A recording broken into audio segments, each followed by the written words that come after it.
Good morning. I am here today because of this man, my dad, Mark Spavins, who passed away from cholangiocarcinoma in August of 2018. It is an honour and a privilege to be able to stand here before you all and to be able to share my dad's CCA journey with you, but also to be able to talk to you about the man himself. I make this presentation in his memory. I would like to take this opportunity to thank Helen and the AMMF for inviting me here today so I can speak to you all about my dad, but also to talk to you about some of the work I've been trying to do to raise the awareness of cholangiocarcinoma and the AMMF.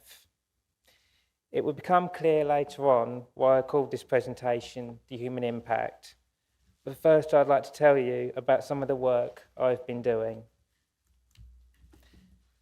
I first contacted the AMMF in January of this year to see how I could in some way support the AMMF's objectives and generally raise awareness of cholangiocarcinoma.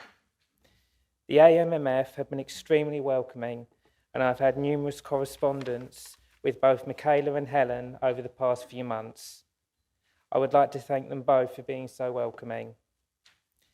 In February of this year, I submitted a petition to the government to raise public awareness and funding for further research for rare and less common cancers. Since the petition went live, I have contacted numerous charities, news outlets, groups, colleagues, family and friends as possible, and posted on several platforms with the support of the AMMF. I have also sent it to charities and organisations that the AMMF collaborate with, as well as to the CEO of our local NHS trust, and also to the Lincolnshire Clinical Commissioning Group. I was very fortunate to have a Zoom meeting with Jane Lyons from Cancer 52, who agreed to spread the word of the petition via a bulletin, to drum up support for the petition amongst the charities underneath the Cancer 52 umbrella, which number over 100. The meeting with Jane was invaluable, as we were able to discuss the challenges that raising funds and awareness for rare and less common cancers face, especially with the implementation of new measures at the highest levels of government. There is still a long way to go, but I don't believe the challenge to be insurmountable. Up to this point, the petition has had limited success, but I do not see this as a failure, but more of an opportunity. As well as speaking with Jane, I have received individual responses from some of the charities under the Cancer 52 umbrella, and I have had the opportunity to correspond with people who have been able to share their experiences and the challenges and difficulties they have faced to raise awareness and funds for rare and less common cancers. It has been a massive learning curve for me and has emphasised the complexities behind securing funding and raising awareness, which I have no doubt is only the tip of the iceberg. What I do believe is that by working collaboratively as one loud voice to push for government change at the highest levels, change will come with perseverance. The petition runs until August, and although the target may not be hit, awareness is raised for each person that signs, and it sends a signal to the government that change needs to happen. The petition can be accessed via my guest post of February 2022 on the AMMF fundraiser news section. It can also be accessed via the AMMF social media platforms and at the designated government petition website. I've also provided the links to access the petition on the screen, so please share far and wide. I would like to take this opportunity to thank everyone who has signed the petition so far, and also to thank those who have been helping to spread the word.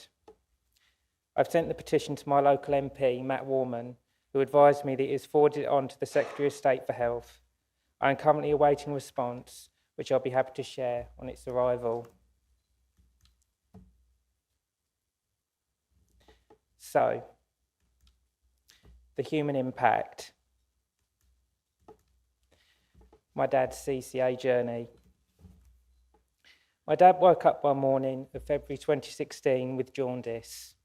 He went to his GP the same day and was referred to the hospital as he did not feel any pain when the GP pressed around the area for suspected gallstones. Following scans and an ERCP, it was determined that he had cholangiocarcinoma. My dad had been symptomless up until this point. He was given the news on his 55th birthday. We visited him in hospital whilst at Boston, and I couldn't believe how yellow he'd become. As he always did, he laughed it off, saying like he felt like one of the Simpsons. My dad then became affectionately known as Homer. As time went on and other conditions were starting to be ruled out, it became clear that cancer was the most likely diagnosis. I pushed the idea away to the back of my mind to block it out. But even though we all knew deep down that this was the most likely diagnosis, it still hit us really hard. I'd never even heard of bile duct cancer or cholangiocarcinoma. I didn't even know it was possible to get cancer in the bile duct or that there was even a name for it. My dad had his initial appointment with his specialist at the Queen's Medical Centre in Nottingham shortly after his stay in Boston Hospital, where he learnt more about the cancer itself and the prognosis. My dad's response when he phoned us was, "It doesn't sound great." He told us the statistics that he had been told, and we then realised how serious it was. It wasn't just going to be a case of a small operation and chemotherapy. It was going to be a tough journey. It was decided by his surgeon that he should undergo a full Whipple procedure. My dad underwent his Whipple procedure in April 2016, where it was discovered that his cancer was at stage 3 and it had spread to 4 lymph nodes within the area of his bile duct, his pancreas, liver and portal vein.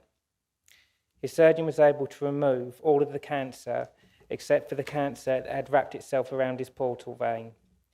We then knew his care had become palliative. I was halfway through mowing my lawn when I received the call. I stopped for a few moments to digest what I'd been told before finishing the lawn. It felt quite poignant, as it signified to me that life goes on and that you can't always control what goes on around you, but there is some choice in how you respond to it. My mum stayed around the corner from the hospital at a B&B in Nottingham, so she could be there for my dad when he had his operation until he come home. We all visited him at the Queen's Medical Centre, including his 2 granddaughters. Although he was struggling to respond, you could tell that it brought him joy to see them. After his 6-month recovery period, my dad underwent chemotherapy at Boston Pilgrim Hospital. He was informed that he would be receiving the strongest chemotherapy available due to cholangiocarcinoma being known to be so aggressive. He was advised that without this level of chemotherapy, that his cancer would spread. The chemotherapy prevented the cancer spreading for a time, but unfortunately, he had to stop his chemotherapy due to a severe skin reaction to the cisplatin and a gemcitabine, and my dad's immune system not being able to recover quickly enough for it to be effective. My dad took the brave decision to end his chemotherapy and to enjoy the time that he had left. He passed away on the 21st of August, 2018. My dad always said that he would never allow cholangiocarcinoma to define him, and he never did, from the moment he was diagnosed until the day he passed away. He controlled how he responded to the cancer rather than allow the cancer to control him. My dad remained upbeat, and he always used to say that he didn't want it to be the house of doom and gloom when we visited. My dad used to walk past the children's cancer ward whenever he visited the Queen's Medical Centre, and he would say, "That's not fair. At least I've had a chance to live."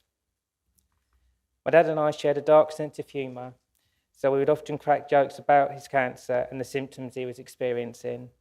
I believe it was a way for us both to release how we were feeling, whilst remaining positive at the same time.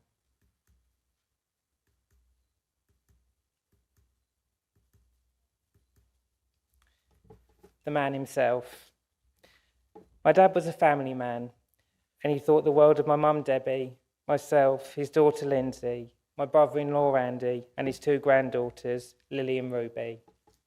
Sadly, he never got to meet my wife, but I know they would have got on so well together.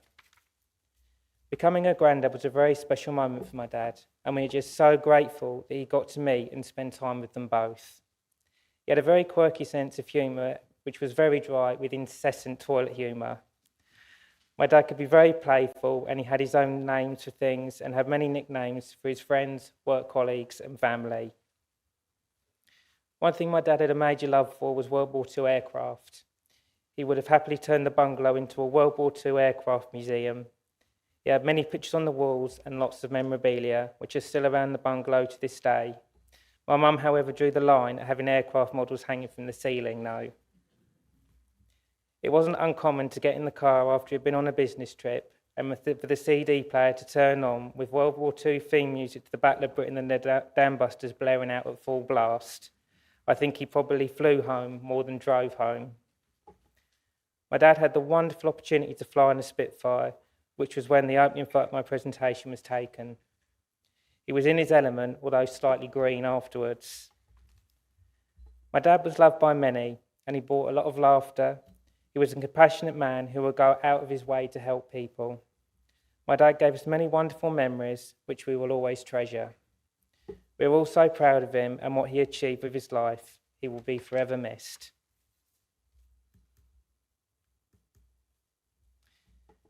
This photo is quite significant because it was our last annual get-together for my dad's birthday, which was on the 4th of March. Every year around his birthday, we get together to talk about my dad and share memories. My dad always saw the glass half full rather than half empty, so we take this time to treasure what time we had with him rather than the time we should have had and didn't. As I said before, my dad was a family man, and he left behind his wife, 2 granddaughters, a son and daughter-in-law, and a daughter and son-in-law. His memory will live on in all of us, and we will always make sure that he's always remembered and never forgotten. Supporting the AMMF and talking to you all today has now become part of my dad's legacy. It gives his loss and our loss some meaning and purpose.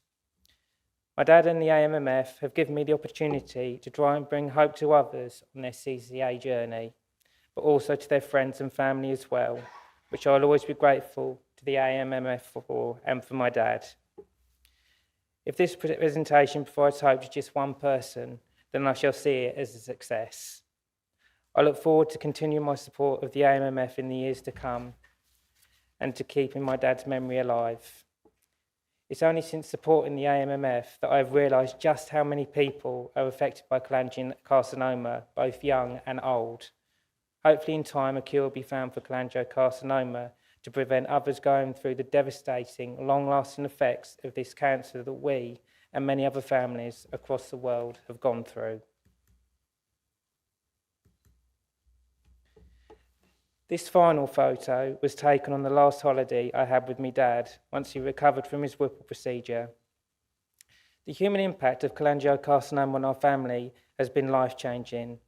My mum to this day still struggles with his loss, and is sad that she has lost her husband much earlier than she feels she should have done, and is sad for my dad as she feels he has missed out on so much, such as watching his granddaughters grow up. My mum and dad had so many plans for my dad's retirement, which he was only a few years away from when he was diagnosed. He was planning to retire at 58. He passed away at 57. The effect of his passing on the whole family has been devastating and will stay with us for the rest of our lives. By the same token, I also feel lucky. As I said before, this photo was taken on our last holiday together in Ironbridge, which took place once he recovered from his Whipple surgery. The likelihood is that he would never have made it to this holiday if it wasn't for having the Whipple procedure. He was told from the outset that he would probably have 12 to 18 months to live without surgery. It was because of the surgery, and in part the chemotherapy, that we had our dad for 29 months from his diagnosis. The human impact isn't just about the negative effect that CCA has on sufferers and their families. It's also about the positive human impact that all of you here have on CCA. It is thanks to all of you, the medical professionals, researchers, NHS staff, the AMMF fundraisers, supporters, and various other charities and organisations which allowed for my dad to have longer with us. It bought us more time, quality time. This presentation gives me the opportunity, on behalf of my family, to thank you all for what you have done and continue to do. The ultimate goal is to find a cure, but in the meantime, just being given more time is a bonus, which you're already doing. You're already making a massive impact on people's lives, and for that, we say thank you.